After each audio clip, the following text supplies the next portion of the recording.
Yan guys, nag-spread yung asawa ko dito sa likod. Ayan. Spread niya yan doon. Iniwan niya ito guys. Tingnan nyo lang.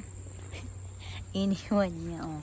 Nilagyan na ng ano kasi gusto niya mabuhay. Ayan. Tingnan nyo guys. Ayan. Nilagyan niya ng flag. Red flag para daw mabuhay. Oo. Ayan. At saka yan siya. Iniwan niya doon. Hindi niya pinatay kasi gusto niyang maiwan. Opo, ayan. Nilagyan niya ng bato. Ng hose at saka bato. Para yung tubig pag doon dumaan, nakapunta dito. Hindi mawash off yung tawag nito soil.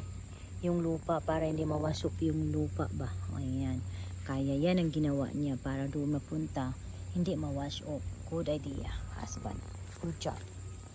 Ayan, dito pa guys. Ayan ang ginawa niya ngayon.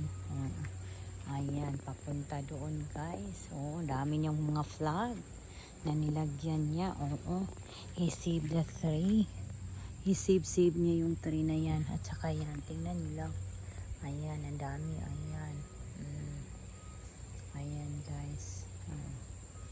Ayan, share ko lang sa inyo kung anong ginawa ng aking asawa ngayong araw na ito. Oo. Ayan. Ewan ko ano ito. Pero maganda siya tingnan guys. Ang ganda tingnan. Ayan.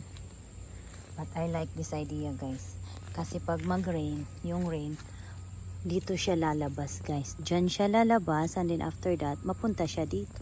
Hindi mawasok yung yung tawag nito. Yung lupa. Diba? Nice idea. Nice idea.